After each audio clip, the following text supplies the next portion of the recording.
Segundo de Pedro, capítulo 1. Diligentes en una vida creciente.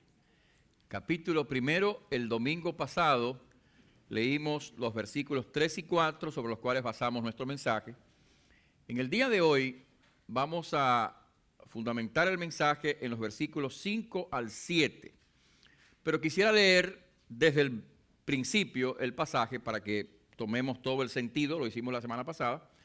Vamos a leer desde el versículo 3 hasta el 7, aunque, repito, la base del mensaje en el día de hoy está en los versículos 5, 6 y 7.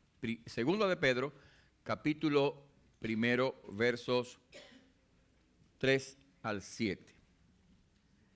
Dice: como todas las cosas que pertenecen a la vida y a la piedad nos han sido dadas por su divino poder, mediante el conocimiento de aquel que nos llamó por su gloria y excelencia, por medio de las cuales nos ha dado preciosas y grandísimas promesas, para que por ella llegaseis a ser participantes de la naturaleza divina, habiendo huido de la corrupción que hay en el mundo a causa de la concupiscencia, vosotros también, poniendo toda diligencia por esto mismo, añadid a vuestra fe virtud, a la virtud conocimiento, al conocimiento dominio propio, al dominio propio paciencia, a la paciencia piedad, a la piedad afecto fraternal y al afecto fraternal amor.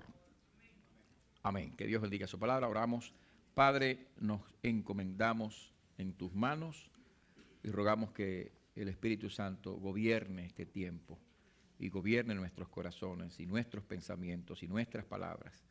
Que tu Espíritu obre, Señor, en el nombre de Jesucristo. Amén. Podemos sentarnos.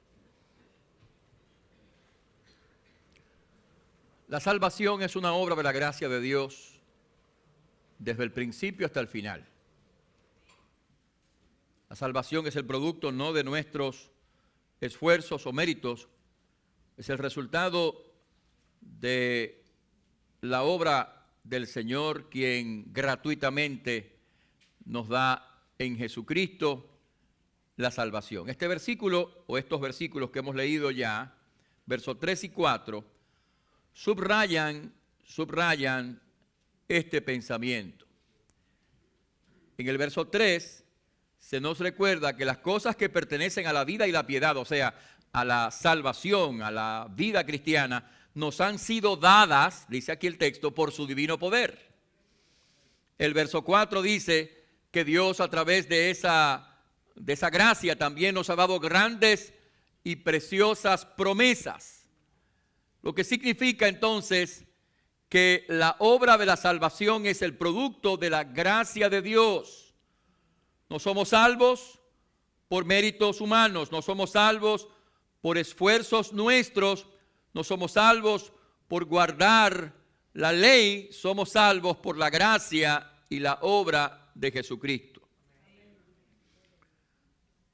Pero junto con esta verdad, la Biblia dice que nosotros tenemos una responsabilidad de responder a la gracia de Dios. Estimulados por la obra del Espíritu Santo, respondemos nosotros a la gracia de Dios. En otras palabras, no somos entes pasivos. No somos personas que no tengan alguna respuesta que dar. En el pasado, siglos atrás, algunos teólogos hicieron un énfasis exagerado en el tema de la gracia y no comprendiendo muy bien el tema de la gracia, cayeron en lo que Martín Lutero llamó el antinomianismo. Y esta palabra significa, o básicamente quiere decir, que la gente no tiene nada que hacer con las demandas de Dios, que nosotros no tenemos ninguna responsabilidad de guardar las demandas de Dios. Eso constituye una manera equivocada de entender la gracia. El apóstol Pablo, por ejemplo, en la carta a los Filipenses capítulo 2, versos 12 y 13, dice, ocupaos de vuestra salvación con temor y temblor, y luego afirma, porque Dios es el que en vosotros produce el querer como el hacer. Así que aquí tenemos las dos cosas juntas, ¿no? O sea, Dios produce el querer, el hacer, la gracia se nos imparte, pero también se nos llama a responder. Ocúpense de su salvación. En síntesis, esto es lo que dice este pasaje. La gracia se nos ha dado. Lo que pertenece a la vida y la piedad se nos ha otorgado. Pero por eso mismo, ahora nosotros tenemos que poner toda diligencia. Tenemos que preocuparnos. No podemos ser descuidados, no podemos ser remisos, no podemos ser omisos, no podemos desconocer, ser negligentes en nuestra vida cristiana. Dice el texto, por esto mismo vosotros añadid.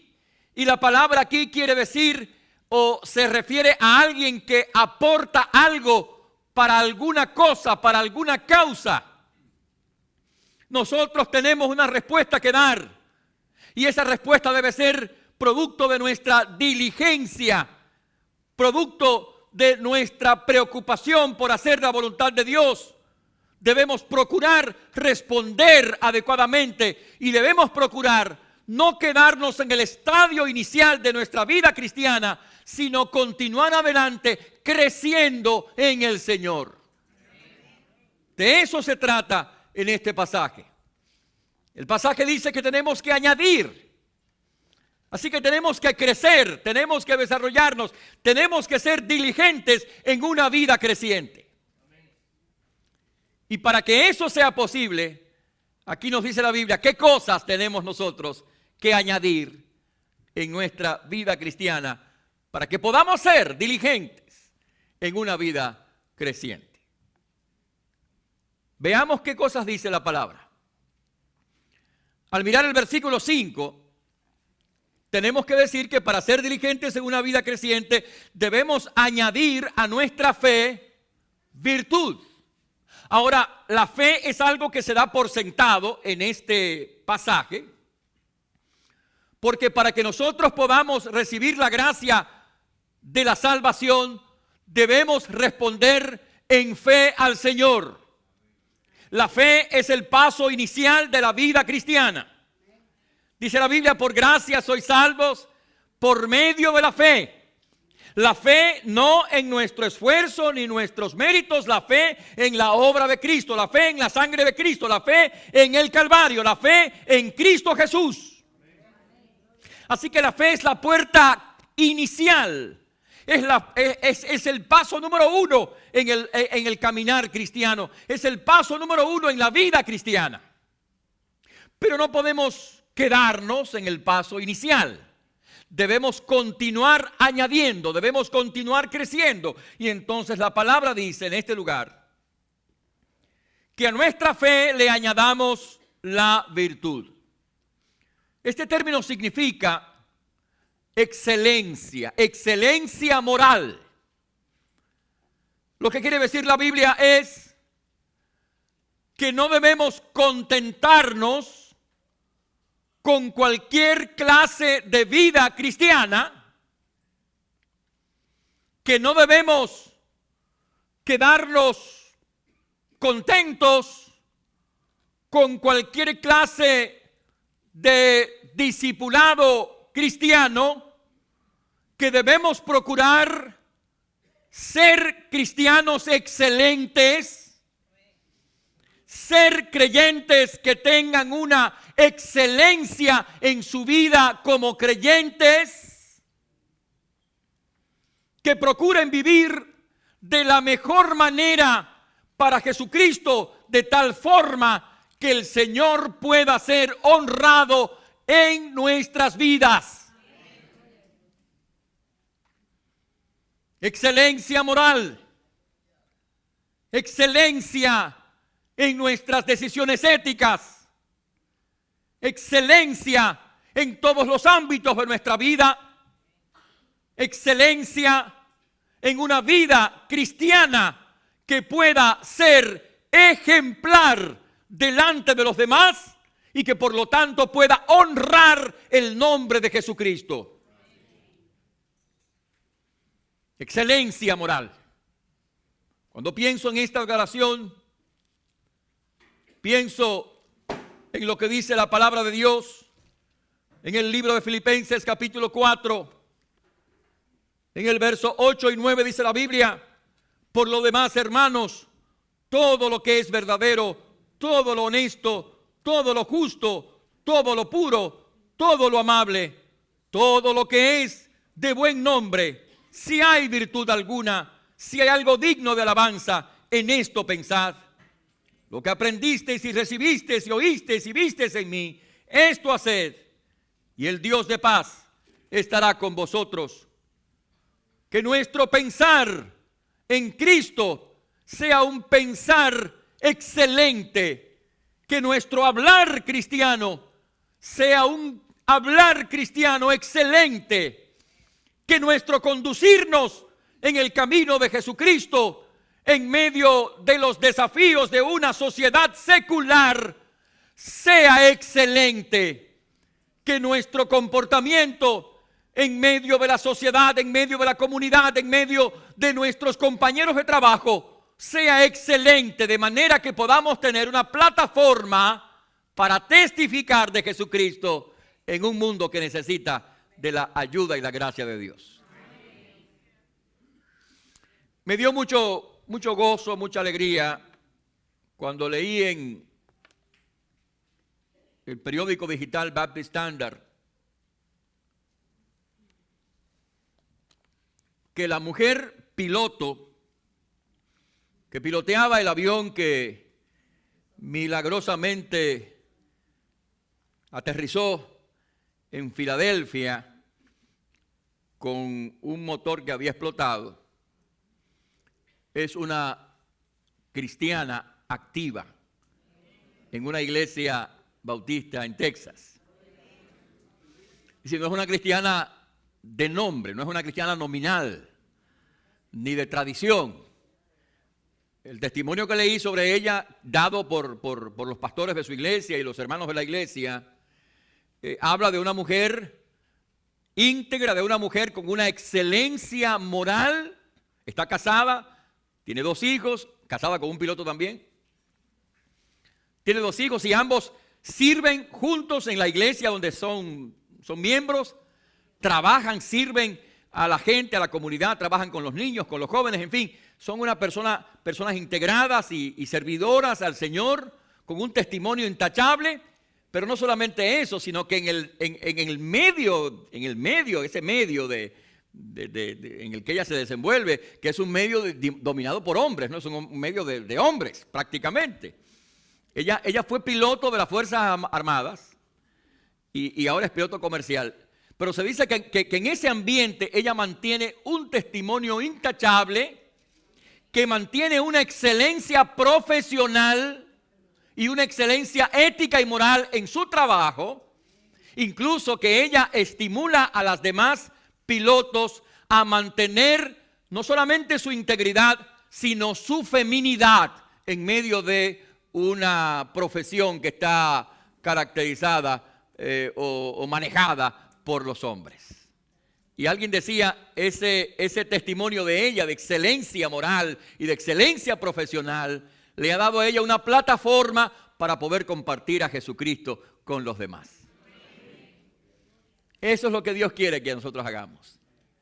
Que no importa quién sea usted, así sea un obrero, así sea un albañil, un carpintero, sea un maestro, sea un abogado, un médico, un chofer, no importa quién sea, usted viva una vida de excelencia moral, desempeñese en su labor de la mejor manera y dé el testimonio de que Cristo realmente vive en usted. Añada a esa fe virtud, excelencia moral, para que pueda tener la plataforma suficiente para poder compartir a Jesucristo y para poder ser lo que la Biblia dice que somos, luz y sal en medio de un mundo necesitado. Así que, para que podamos tener diligencia en una vida creciente, debemos añadir a la fe virtud. Preocúpate porque tu vida cristiana no sea una vida mediocre. Que no seas un cristiano mediocre. Que seas un cristiano excelente. A la altura del llamado que Dios nos ha hecho. Además, dice la Biblia en este lugar, que debemos, para tener una vida creciente, diligente, creciente, añadir a nuestra virtud conocimiento. Como dijimos hace ya algún tiempo, la palabra conocimiento, el tema del conocimiento, el conocimiento de Dios es quizás el tema central de esta carta. En este capítulo primero, varias veces, la Biblia habla del conocimiento. El conocimiento que tiene que ver con una relación personal, el conocimiento que tiene que ver con el entendimiento de la vida cristiana, la ignorancia de la fe no es una virtud cristiana. Ser cristiano que no sabe nada y que no entiende nada no es una de las 3 virtudes teologales. Somos llamados, mis hermanos, a crecer en conocimiento. Y ya hemos dicho la semana pasada que el conocimiento implica un conocimiento relacional, pero que al mismo tiempo el conocimiento implica un conocimiento que tiene que ver con el entendimiento de la voluntad de Dios. Porque, escúchame bien, nuestra conducta ética se basa en nuestros principios teológicos y en nuestra fe cristiana y en nuestra relación con Dios. Por lo tanto, para que usted y yo podamos tener una excelencia moral, debemos también tener un crecimiento en términos de la comprensión de nuestra vida cristiana. La palabra de Dios abunda en esta afirmación en muchos lugares, pero uno de ellos es la carta a los Colosenses.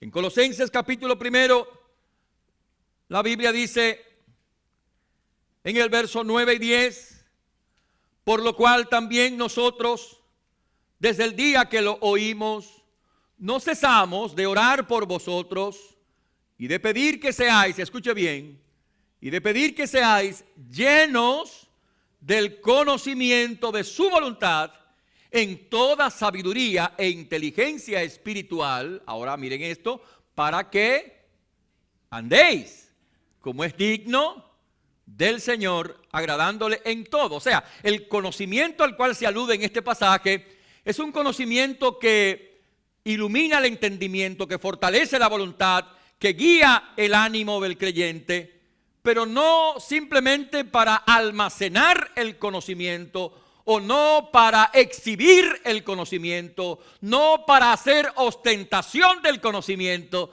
sino más bien para emplear el conocimiento en vivir una vida digna de la voluntad de Dios. Debemos conocer, dice el pasaje, ser llenos del conocimiento de su voluntad. Ahora, ¿cómo nosotros podemos ser llenos del conocimiento de la voluntad de Dios? Bueno, hay 2 cosas que debemos hacer. Debemos orar, porque el Espíritu Santo nos guía a toda la verdad, dice la Biblia. Sí, la Biblia dice que el Espíritu Santo nos guía a toda la verdad. Dice la Biblia que Dios es el que ilumina en nuestros corazones la luz de su conocimiento. Lo que quiere decir entonces que usted y yo debemos buscar, orar a Dios para que Dios nos ayude, para que el Espíritu Santo nos muestre su palabra, su voluntad y nos dé comprensión para entenderla, para entender la doctrina, para entender los principios, para entender las demandas y para ser guiados por esos principios, doctrinas y demandas. Pero al mismo tiempo, nosotros también debemos de escudriñar las Escrituras, la Biblia, la palabra de Dios, para poder entender la voluntad de Dios. Porque en la Biblia, la palabra de Dios, está todo el consejo de Dios. En la Biblia, la palabra de Dios, está la revelación de Dios.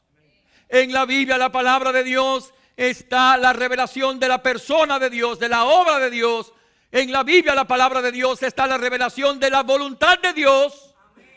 En la Biblia, la palabra de Dios, está la revelación de lo que Dios quiere que usted y yo hagamos y vivamos como creyentes.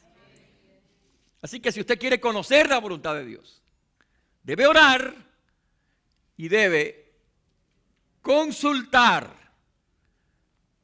la palabra de Dios, las Escrituras, que se han escrito para eso, para darnos a conocer a Dios y darnos a conocer su voluntad. Uno de los versículos más conocidos de la Biblia es el Salmo 119, verso 105. Salmo 119, versículo 105, dice en ese lugar: lámpara es a mis pies tu palabra y lumbrera a mi camino. Ahora, el salmista se imagina tal vez una senda lúgubre, oscura en la noche, y entonces en esa noche lúgubre y oscura se enciende una luz, se enciende una lámpara para poder saber cuál es el camino a seguir. Bueno, esa es la función de la Biblia. En este mundo de oscuridad, de confusión, de tinieblas, la función de la palabra de Dios es ayudarnos a entender la voluntad, la persona y la voluntad de Dios, para que podamos caminar y podamos seguir el camino por donde Dios quiere que lo hagamos. Para que no erremos el camino en una dirección equivocada, como pasa tantas veces, no, para que sigamos el camino que Dios quiere que usted y yo vivamos. Así que debemos añadir a la virtud conocimiento, y para esto es necesario que oremos y es preciso que leamos la palabra, pero que esto no quede en el decir. Que esta tarde usted diga: sí, yo creo que necesito ponerme un poco más serio en este asunto. Yo creo que como creyente yo debería haber estado creciendo un poco más. Yo creo que como cristiano yo debería de tener un poquito más claro las cosas. Yo creo que como creyente yo debo tener un mejor entendimiento de los principios de la palabra. Necesito ponerme un poco más serio en este asunto. Espero que eso sea su decisión y su pensamiento en el día de hoy. Añadir a la virtud conocimiento. Pero también, mis hermanos, para ser dirigentes en una vida creciente, debemos añadir al conocimiento dominio propio. Dominio propio habla de control. Ahora, leíamos la semana pasada que Dios nos ha dotado de la naturaleza divina. Y esto significa que Dios ha cambiado nuestra vida, nuestro corazón. Esto significa que el Espíritu Santo está ahora en nuestra vida. Tenemos una naturaleza nueva, una naturaleza espiritual que Dios ha colocado en nuestra vida, por la cual debemos agradecerle al Señor. Pero al mismo tiempo que esto es verdad, es cierto que todavía nuestra naturaleza pecaminosa está en nosotros.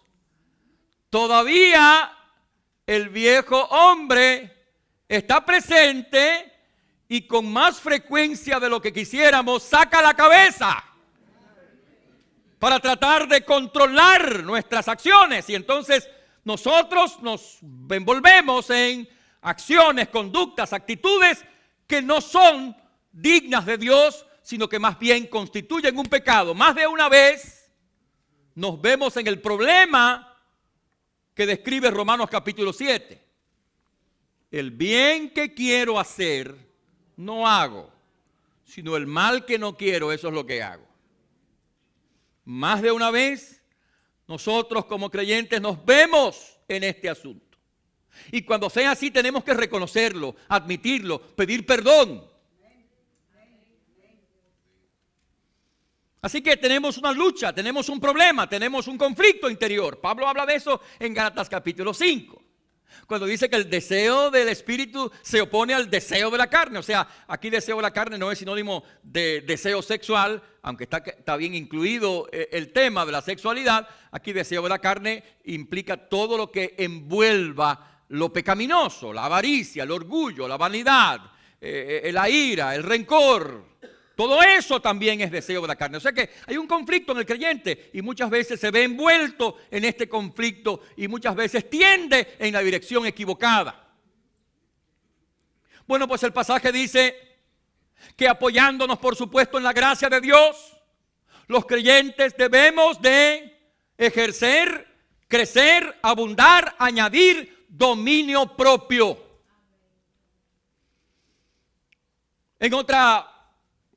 En otro texto de la Biblia, esta palabra es sinónimo de sobriedad. Recuerden que ebriedad, estar borracho, es estar descontrolado. El que está borracho no tiene control de sí mismo, ¿no? Y aprovecha para decir lo que no se atreve a decir cuando está sobrio.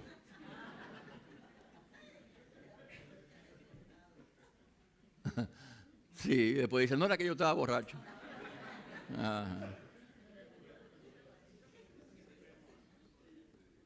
Se falta de control. Pero la sobriedad es otra cosa. La sobriedad es control. Entonces somos invitados, somos llamados a ejercer control. Con la gracia de Dios, con la ayuda de Dios, la Biblia dice que debemos ejercer dominio propio. De forma tal que no haya ningún pecado, ningún vicio, ningún hábito, ninguna situación que gobierne nuestras vidas y que domine nuestros corazones y nuestras acciones y nuestras palabras y nuestras actitudes. Debemos, con la gracia de Dios, ejercitar el dominio propio para que no seamos esclavos de nada y podamos vivir en la libertad con que Cristo nos ha hecho libres. Dominio propio. Añadir dominio propio. Hay una tendencia en nosotros al pecado, una tendencia en nosotros al mal, pero en la gracia de Dios podemos ejercitar dominio propio para vivir como Dios quiere que vivamos. Yo estoy leyendo hace tiempo, todavía no acabo de leerla, una obra de la que les he hablado, he citado en otras ocasiones. Esa obra se llama Moby Dick. Moby Dick es una obra literaria escrita en el siglo antepasado y que trata de la obsesión de un capitán de un barco por cazar con Z. Voy para España en estos días, así que tengo que empezar a ensayar. Tengo que empezar a ensayar, ¿verdad? Voy a empezar a ensayar. Bueno, pues hay que decirlo con Z, porque cazar y cazar es otra cosa, ¿verdad? Ok.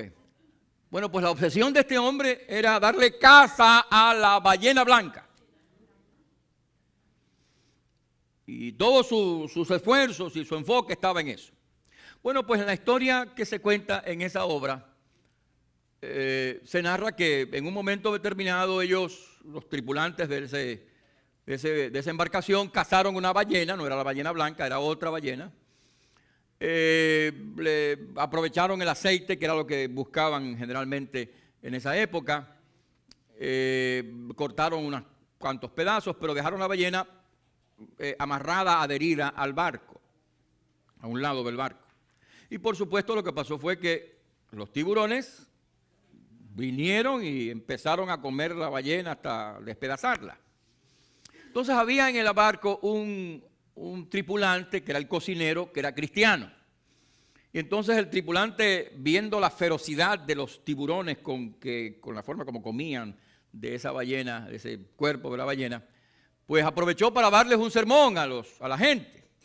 Y entonces les habló acerca de la tendencia que hay en el ser humano al pecado y la maldad. Y le dijo lo siguiente, escuchen. Le dijo: de vuestra voracidad, amados hermanos, no os digo que tengáis mucha culpa. Es de nacimiento y no se puede remediar. Pero la cosa es gobernar esa naturaleza perversa. Sois tiburones, es verdad. Pero si gobernarais el tiburón que hay en vosotros, entonces seríais ángeles. Porque todo ángel no es más que un tiburón gobernado. Bueno, no sé si nosotros llegaríamos a ser ángeles. Pero la verdad es que la invitación de la palabra es que con la gracia de Dios, el Señor nos ayude a gobernar nuestras pasiones, nuestras emociones destructivas, nuestras actitudes pecaminosas, para que podamos llegar a ser la clase de cristiano que Dios quiere que seamos. Y si tú estás en este día luchando con algún hábito pecaminoso, con algún vicio malsano, en esta tarde dile a Jesucristo: Señor, yo no puedo solo, pero Señor, tú que resucitaste a los muertos, tú que sanaste a los enfermos, tú que devolviste la vista a los ciegos, Señor, yo creo que tú puedes liberarme de este problema, y el Señor te ayudará a hacerlo. El poder es del Señor. Créele a Dios. Créele a Dios. Y que Dios nos dé la gracia suficiente para que podamos ejercitar ese dominio propio. Después de todo, la Biblia dice que una parte del fruto del Espíritu es la templanza, y la templanza es lo mismo que dominio propio. El Espíritu Santo actúa para impartirnos a nosotros dominio propio, y con esto, recurso de la gracia de Dios, podemos vencer cualquier dificultad que se nos presente en el camino y cualquier cosa que amenace con esclavizar nuestras vidas. Que Dios nos ayude a ejercitar este dominio propio, apoyados en la gracia y el poder del Señor. Pero luego, la palabra dice también que para tener diligencia en una vida creciente, debemos añadir al dominio propio paciencia. Ahora, la palabra paciencia no tiene muy buena prensa, porque la asociamos con estar quietecitos. Y en realidad ese no es el sentido de la palabra. La versión Biblia de las Américas traduce esta palabra como perseverancia. La versión NBI traduce esta palabra como constancia. Así que lo que quiere decir la Biblia en este lugar es que a ese dominio propio y a esa virtud y a esa fe y a ese conocimiento le añadamos persistencia, perseverancia. En otras palabras, mi hermano, no te rindas, no abandones, no renuncies. No tires la toalla. Sigue adelante. Continúa. Que la victoria está en las manos de aquellos que siguen adelante, continúan y perseveran.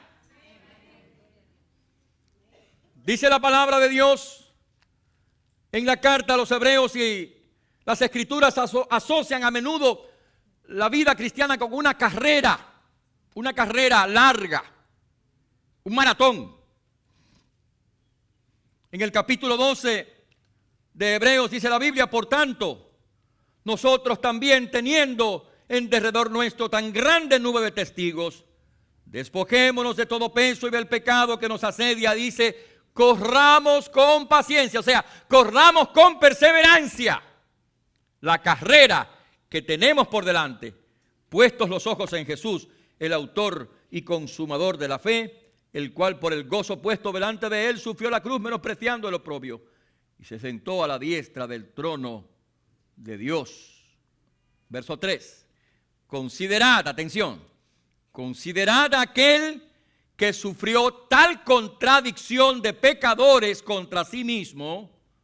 Mírenlo a él, dice la palabra, para que vuestro ánimo no se canse hasta desmayar. Usted no debe cansarse de orar. Usted no debe cansarse de la palabra de Dios. Usted no debe cansarse de la congregación. Usted no debe cansarse, en una palabra, de la obediencia al Señor. Usted no debe cansarse del servicio al Señor. Siga adelante. La Biblia está llena de exhortaciones a continuar, a seguir, a ser constantes, a perseverar. ¿Y por qué? Bueno, porque en el mundo, en nuestras vidas diarias, nos encontramos con situaciones desalentadoras. Si no fuera así, no hubiera necesidad de decirnos, sigue. Es decir, porque hay situaciones en la vida diaria, en la vida nuestra, en la familia, en el trabajo, en las situaciones diarias de la vida que nos desalientan, o gente que nos desalienta, o tenemos un problema con un hermano y nos desalentamos. Bueno, pues la palabra dice que no te desalientes y que no abandones. Porque, por cierto, el mundo no te va a ofrecer nada mejor que lo que Jesucristo te ofrece y te da. No escuches las sugerencias de Satanás en el sentido de que estarías mejor fuera del camino del Evangelio. Porque no es así. Las iglesias pueden no ser perfectas porque no lo son ningunas. Pero en todo caso, estamos precisamente llamados a ayudarnos unos a otros y servirnos unos a otros para alentarnos y seguir adelante. Y los problemas interpersonales en las iglesias no son nuevos. Vienen desde el tiempo del Nuevo Testamento. Si no, mire usted el ejemplo de los apóstoles y de las primeras iglesias en el Nuevo Testamento. Decía San Agustín que si no fuera por el diluvio allá afuera, el hedor aquí adentro del arca no se podría aguantar. Ahora imagínense ustedes a Noé, el pobre Noé. Todos estos animalitos tenían que hacer sus necesidades, ¿verdad? Así que él no se tiró para afuera porque había un diluvio terrible allá. Bueno, San Agustín dijo eso en alusión al hecho de que a veces la gente se queja de la iglesia, de la comunidad, de los hermanos, y dice, no, que me voy para el mundo. Pero la cosa está peor allá afuera. Así que no te aconsejo que te apartes del camino. Sigue adelante, sigue en el Señor. Soporta las aflicciones, dice la Biblia, como buen soldado de Jesucristo. ¿A quién le gustan las aflicciones? ¿A nadie? Pero dice la Biblia, soporta las aflicciones. O sea, sigue adelante, sigue combatiendo. Que de alguna manera Dios te dará la victoria, Dios te dará triunfo, Dios te dará gozo, Dios te dará fuerza, Dios te dará ánimo para seguir y tener victoria en el Señor.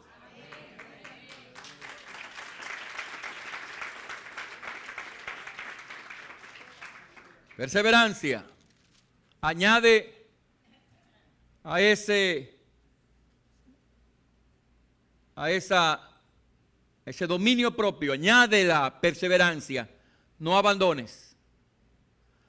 Los corredores que corrieron la maratón aquí en Boston hace unas par de semanas pudieron cruzar la meta después de millas corriendo, porque a pesar del dolor que sentían en el cuerpo y a pesar del clima desfavorable, el frío que había, ellos continuaron, siguieron. Era difícil, dolor, frío, problemas, pero ellos siguieron adelante. La nadadora que cruzó el estrecho de la Florida desde La Habana hasta la punta de la Florida, con más de 60 años de edad, por cierto, para los que llevan anotaciones.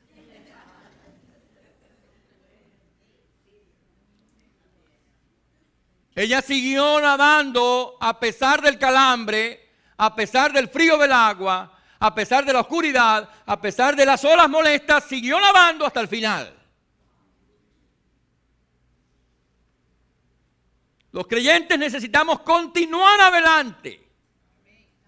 No podemos abandonar el camino. Jesús dice que el que pone su mano en el arado y mira para atrás no es digno de él. Siga adelante. Que la victoria pertenece a aquellos que a pesar de los problemas continúan puestos los ojos en Jesucristo. Además, verso 6. Para tener una vida y ser diligentes en una vida creciente, debemos añadir a la perseverancia piedad. Y la palabra aquí quiere decir, o se refiere a alguien que tiene su vida orientada hacia Dios. Así que Dios está en sus pensamientos, en sus actitudes, que toma en cuenta a Dios en cada aspecto de su vida. Dios no se queda encerrado en el templo el domingo. Para él la vida cristiana no es una especie de traje que él se quita cuando sale del templo. La vida cristiana es una vestidura permanente que él tiene. Una persona que vive una vida de piedad es alguien que toma a Dios en cuenta en cada área de su vida. El mundo muchas veces no entiende esto, porque la gente que no conoce a Cristo y que va a las iglesias piensa que se trata de algo así como de cumplir con Dios, comillas, asistir al culto o a la misa, a lo que sea, ¿no? Y después desentenderse de todo lo que oyó y lo que vio. Y vivir su vida de espaldas completamente a Dios, sin tomar en cuenta al Señor en nada de su vida. Esa es la gente que no conoce a Cristo aunque sea religiosa. Pero no se trata de esto, se trata de que nuestra vida sea como el manto de Jesús, de una sola costura. Que nuestra vida sea totalmente integrada en el Señor. Una persona que es piadosa, alguien que añade a la perseverancia la piedad, es alguien para quien Dios está presente en los asuntos de su familia. Dios está presente en los asuntos de su trabajo. Dios está presente en los asuntos de su negocio. Dios está presente en los asuntos de sus finanzas. Dios está presente en los asuntos de sus relaciones interpersonales. Dios está presente en sus diversiones, en sus pasatiempos. Dios está presente en sus planes. Dios está presente en sus metas. Dios está presente en sus propósitos. Dios está presente en sus motivaciones. Dios está presente en sus actitudes. Dios está presente en sus acciones.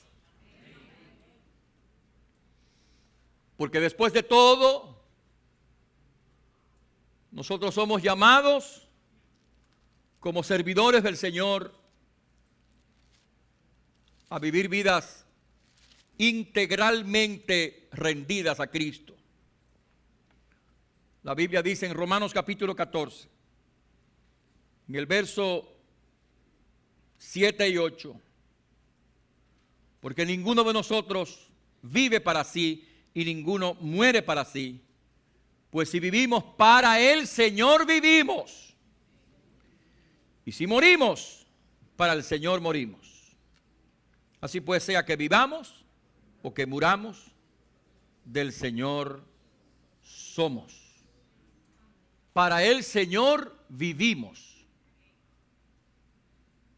En el Nuevo Testamento, para un cristiano, escúcheme bien, no hay distinción entre lo secular y lo religioso. La vida es una sola cosa.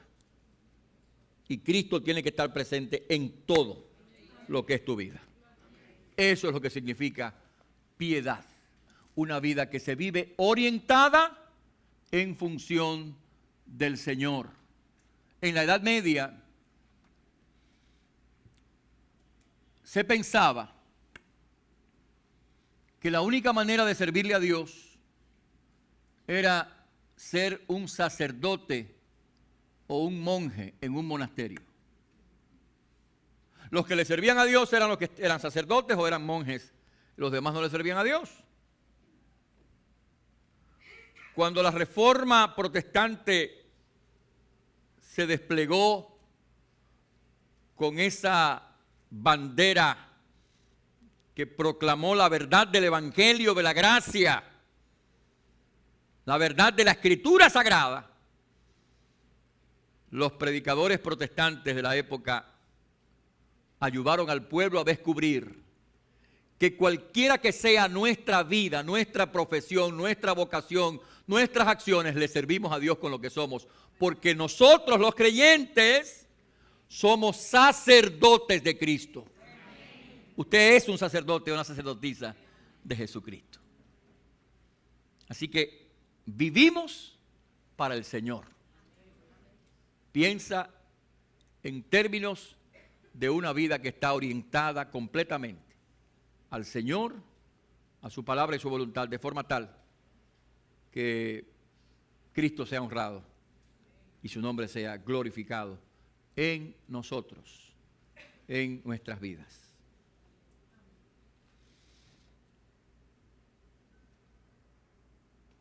Hay dos pensamientos muy vinculados el uno con el otro al final de este pasaje.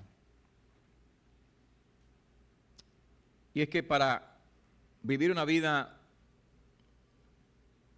diligente y para ser diligentes en una vida creciente, debemos añadir afecto fraternal.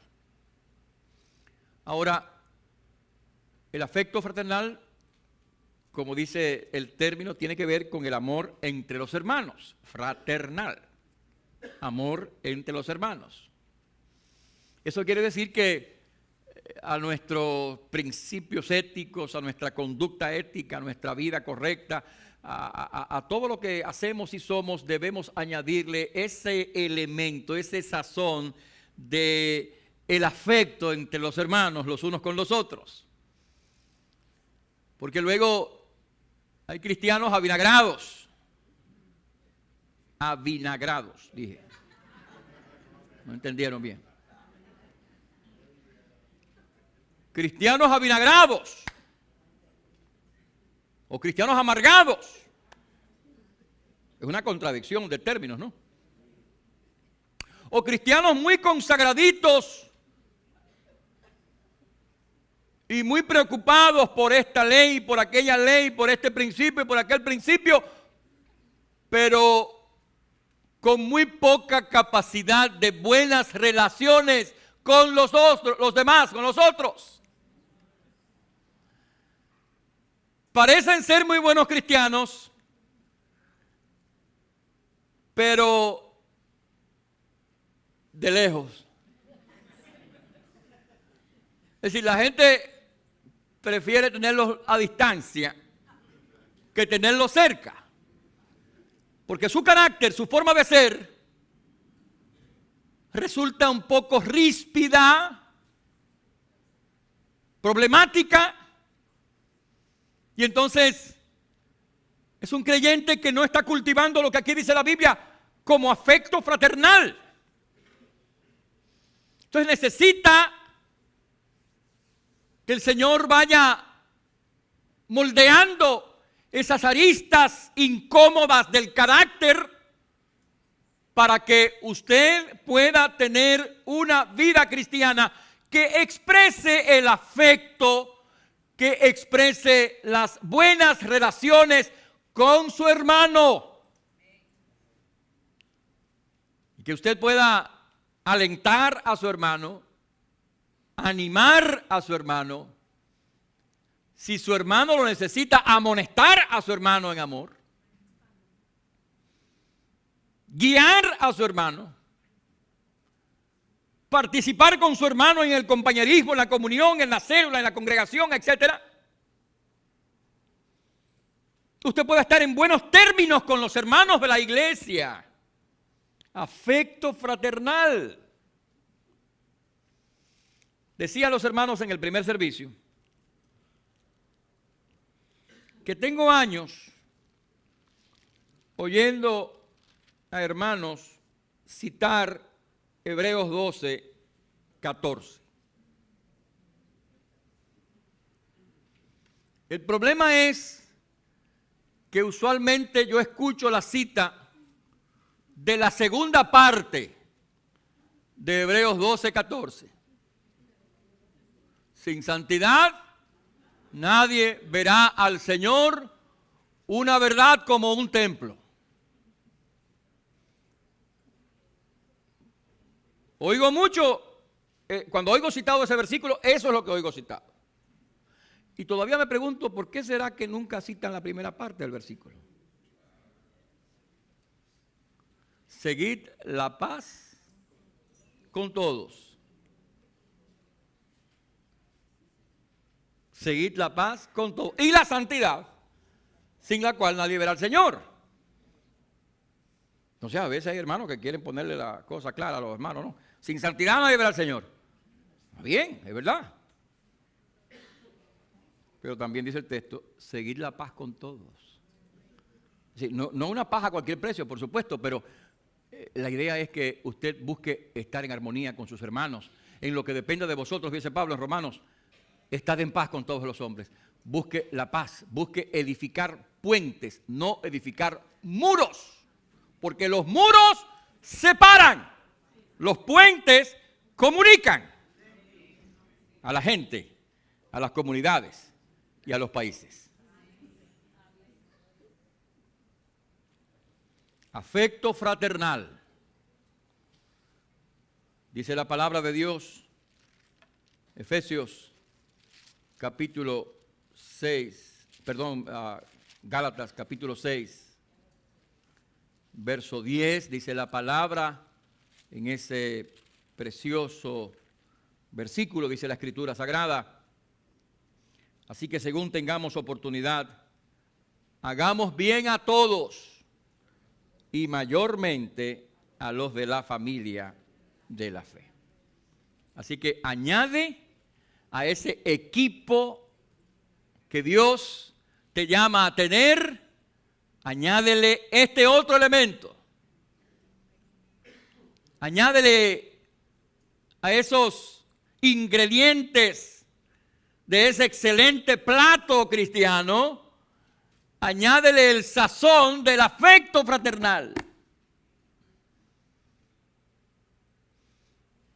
Y finalmente, añádele también el amor. Bueno, ¿por qué la Escritura menciona estas dos cosas, ¿no? Que parecen la misma, ¿no?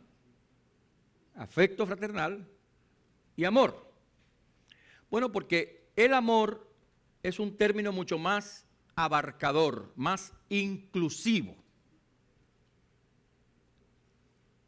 El afecto fraternal está referido específicamente a las relaciones entre los hermanos de la iglesia.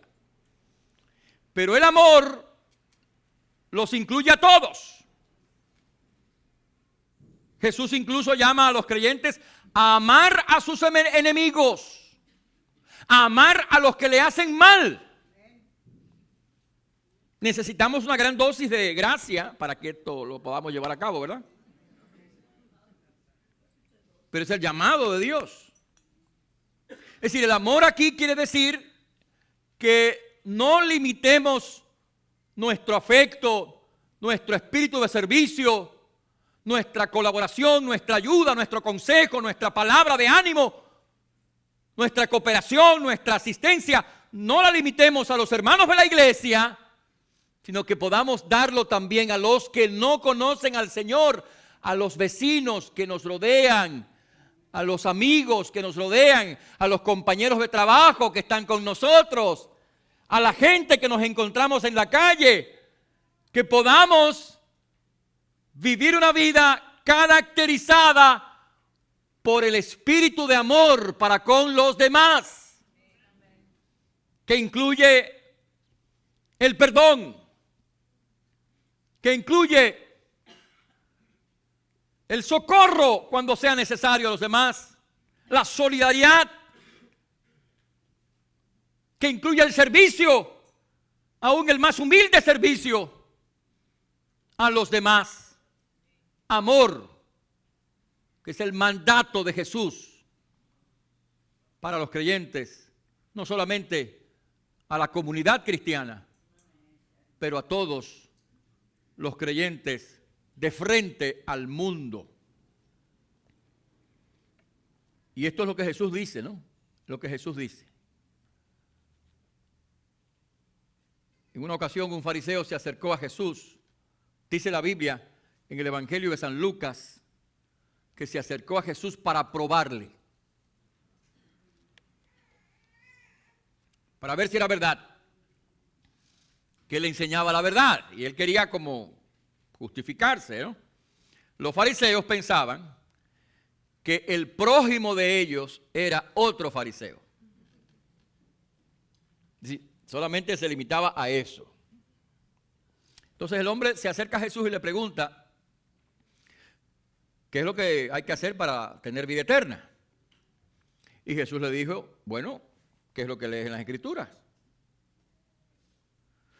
Y el hombre dice, bueno, amarás al Señor tu Dios con todo tu corazón, con toda tu alma, con todas tus fuerzas y a tu prójimo como a ti mismo. Y Jesús le dijo, bueno, pues está bien, haz eso y vivirás. Pero él no quería seguir la discusión. Quería buscar por dónde agarrar al Señor, ¿no? Y le dijo, bueno, ¿y quién es mi prójimo? Y entonces Jesús le narra la parábola del buen samaritano. Un hombre iba por un camino descendiendo de Jerusalén a Jericó y unos asaltantes lo hirieron, lo dejaron allí en el suelo como muerto. Un sacerdote pasó por allí y viéndolo dijo, bueno, no me voy a contaminar, siguió de largo. Un levita que también servía en el templo, viéndolo dijo, bueno, no me voy a meter en problemas ahora, voy a seguir. Y un samaritano pasaba por allí y lo vio y se acercó y lo curó y lo vendó y lo montó en su cabalgadura y lo llevó a un lugar y le encargó a ese hombre, le pagó para que lo cuidara y que después él iba a regresar. Y Jesús le pregunta, ¿quién te parece que fue el prójimo? Él no dijo el samaritano, porque ellos despreciaban tanto a los samaritanos que ni siquiera quiso decir el samaritano. Dijo, el que usó de misericordia con él. Sí, porque ellos no se querían unos con otros, ¿no? Si hubiera sido la parábola de el samaritano en República Dominicana, el fariseo no se hubiera atrevido a decir el haitiano, hubiera dicho, no, el que usó misericordia con él.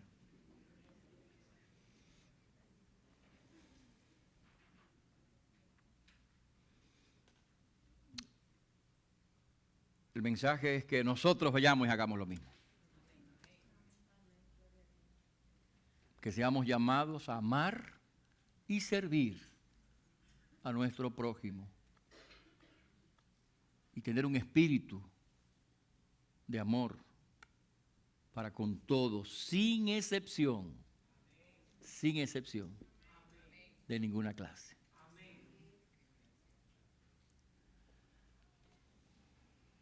Esto es lo que somos llamados a hacer.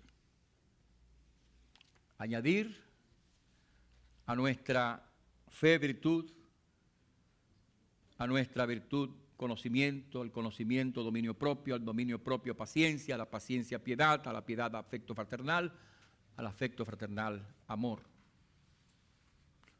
Pastor John MacArthur dice, comentando este pasaje, que en vista del esfuerzo de Dios en proporcionar salvación y paralelo a ese esfuerzo, los creyentes están obligados a recurrir a todas sus facultades regeneradas para llevar vidas piadosas. Ellos deben desempeñar ese esfuerzo con toda diligencia, acompañada por una sensación de urgencia. A esto somos llamados. Pidamos a Dios que nos ayude a ser muy conscientes de esto, porque a menudo en los asuntos de la vida diaria podemos reaccionar en lugar de actuar pensadamente. A veces lo que hacemos es que reaccionamos y la reacción no siempre es la mejor. A veces nuestro pensamiento y acción y reacción se orienta en una dirección que no es la voluntad de Dios. Así que pidamos al Señor que nos dé mucha conciencia de esto que estamos diciendo, que nos dé mucha gracia para entender esto que estamos diciendo y que nos ayude a llevar adelante esto en nuestras vidas. Usted y yo no seremos perfectos, pero si somos dirigentes y si tenemos ese sentido de urgencia, entonces vamos a caminar, a crecer, a madurar y a servir de tal forma que efectivamente podamos dar fruto para la gloria del Señor. Hablaremos un poco más en el próximo mensaje sobre esta parte del asunto. Mientras tanto, pidámosle al Señor que nos ayude a llevar ese fruto para la gloria de Dios.